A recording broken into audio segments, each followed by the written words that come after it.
അമൂല്യമായ ഔഷധ സസ്യങ്ങളും ശുദ്ധമായ വെളിച്ചെണ്ണയും ചേർത്ത് നിർമ്മിക്കുന്ന ക്ഷേമ ആയുർവേദിക് ഹെയർ ഓയിൽ മുടി വളരാൻ സഹായിക്കുന്നു, മുടി കൊഴിച്ചിൽ തടയുന്നു, താരനെ അകറ്റുന്നു.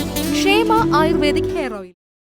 മൂവാറ്റുപുഴയിലെ കടത്തുകാരനായ ബേബി ചേട്ടന് പറയാനുള്ളത് 50 വർഷത്തിന് മുകളിലെ കടത്തുകഥകൾ. കടത്തിന്റെ പ്രതാപകാലം അവസാനിച്ചിട്ടും പോയ കാലത്തിന്റെ പ്രൗഢി തിരിച്ചുവരുമെന്ന പ്രതീക്ഷയിലാണ് ഇന്നും ബേബി ചേട്ടൻ.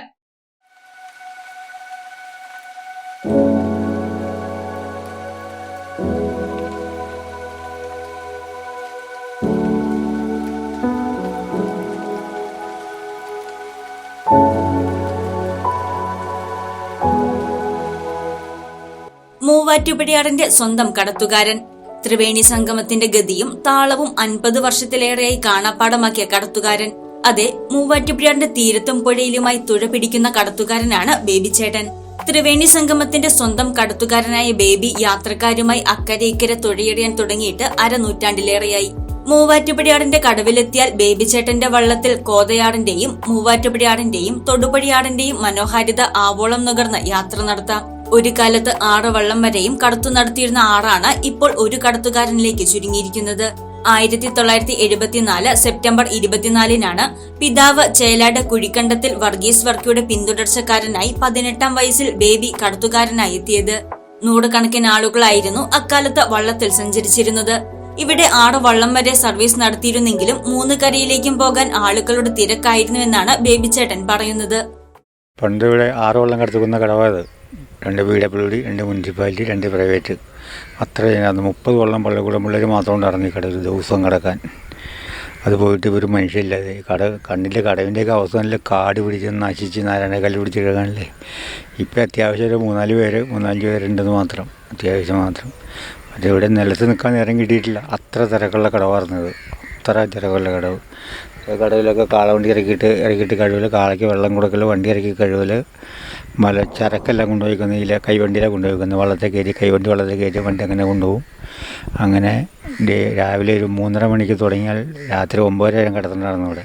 അത്ര തിരക്കായിരുന്നു കടവ്. അതുപോലെ ഒരുപാട് സ്കൂൾ പിള്ളേർ അതുപോലെ 10-30 വള്ളം പിള്ളേർ ഇവിടെ പോയിക്കൊണ്ടിരുന്ന അത്ര പിള്ളേർ ഇപ്പോൾ നഴ്സറി പഠിക്കാൻ കൊച്ചുവരെയില്ല.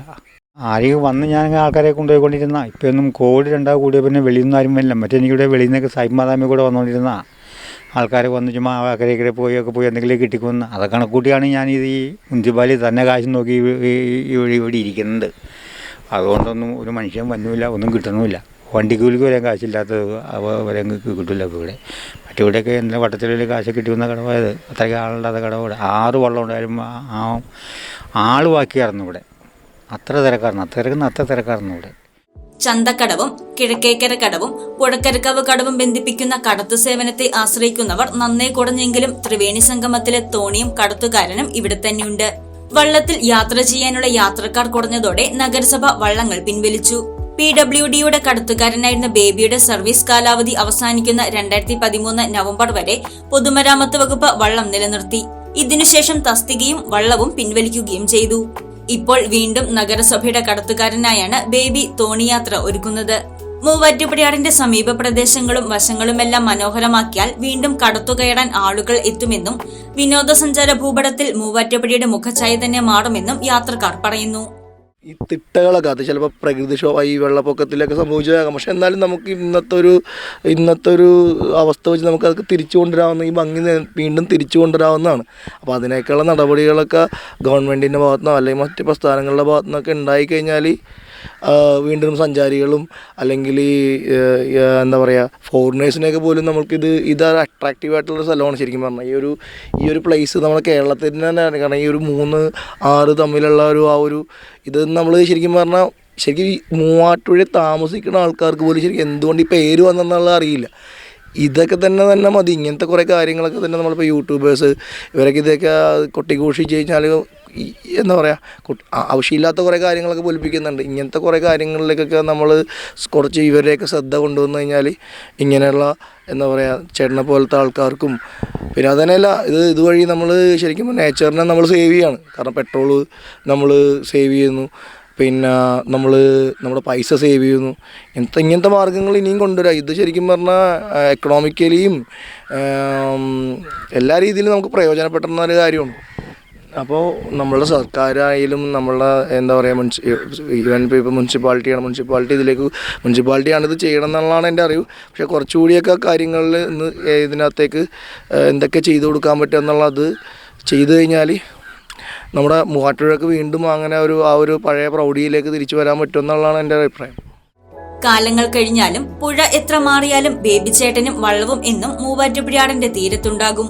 പുഴയുടെ ഓരോ മാറ്റങ്ങൾ അടുത്തറിഞ്ഞും പോയ പ്രതാപകാലം തിരിച്ചുവരുമെന്ന പ്രതീക്ഷയിലും.